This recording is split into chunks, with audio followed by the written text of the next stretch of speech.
Sevgili dostlar, Doğu Ekspresi videosunda da bahsettiğim gibi trenler arasında zamana karşı yarışmaktan dolayı bu videoda garlardan video çekme şansım maalesef ki olmadı.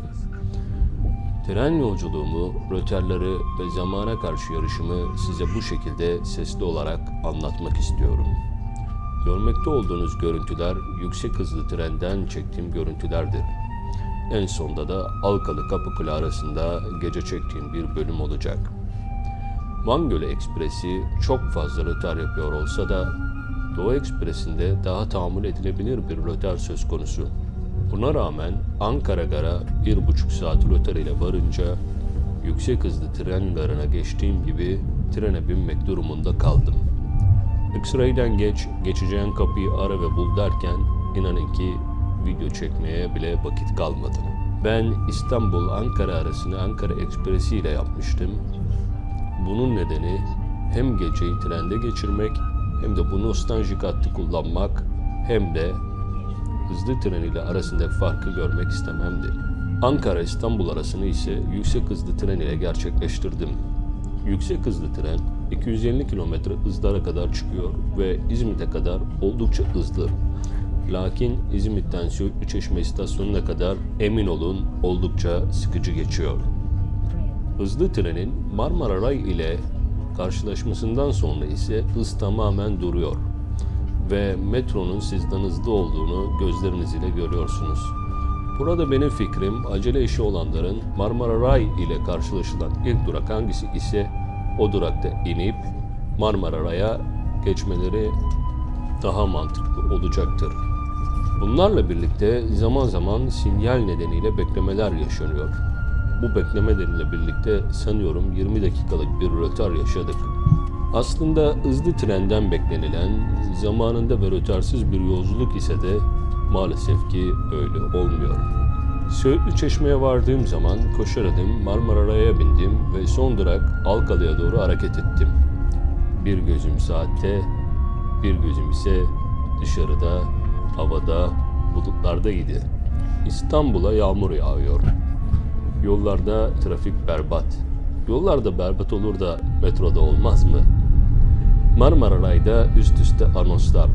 Tıpkı hızlı trende olduğu gibi sinyal nedeniyle bekliyoruz. Gecikmeden dolayı özür dileriz. Aslında özür zamanı geri getirmiyor. Gözüm sürekli saatte ve dışarıdaki havada. Şöyle düşünün, 2 gün önce otobüs ile Van'dan Kars'a gitmişsiniz.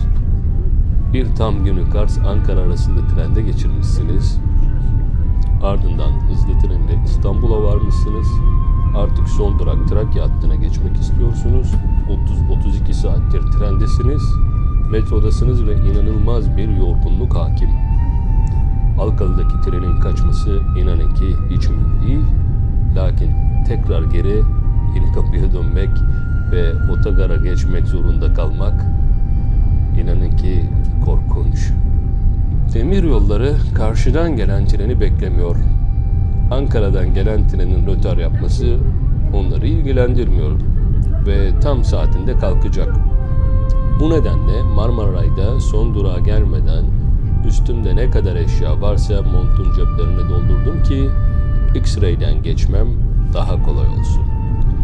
Marmara Ray'da kapı açılır açılmaz benimle birlikte en az 30-35 kişi daha koşmaya başladı.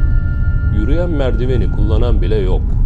Tren kalktı, kalkacak, görevli X-Ray kullanma, tren kalkıyor, koş demekte. Bir kadın yağmurun da etkisiyle koşarken düştü. Hemen hızlıca kaldırdım ve ben düşmeden trene yetişme derdine düştüm. Koşar adım son vagondan trene girip kendi vagonuma tren içerisinden girmek zorunda kaldım. Trene adım atmam ile birlikte tren 1 dakika içinde hareket etti. Yani son vagondan binmemiş olsam belki de tren gidecek. İşte zamana karşı yarışlar bu şekilde. Demiryollarının rötarları ve koordinasyon eksikliği bazen sık sık koşmanıza neden olabiliyor. Benim çok keyif aldığım bir yolculuk serisi oldu. Trakya hattından Ankara Ekspresi'ne, Ankara'dan ise Van Gölü Ekspresi'ne dahil olmak oldukça güzeldi. Ardından bildiğiniz üzere otobüs ile Van'dan Kars'a geçtim. Ve Doğu Ekspresi ile Ankara'dan ise şu an görüntülerini izlediğiniz yüksek hızlı tren ve Kapıkule hattı ile tren yolculuğumu sonlandırdım.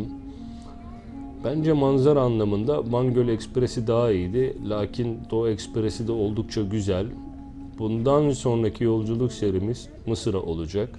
Mısır'da Şarm'dan başlayarak Kahire, İskenderiye, Luxor ve Hurghada gibi şehirlerde bulunacağım. Oralardan da video çekmeye çalışırız.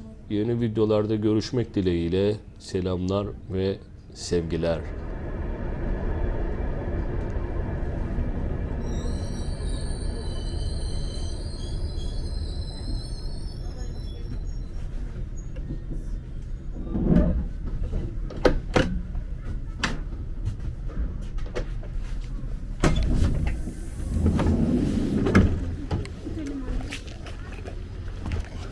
İyi akşamlar da ablaya şimdi.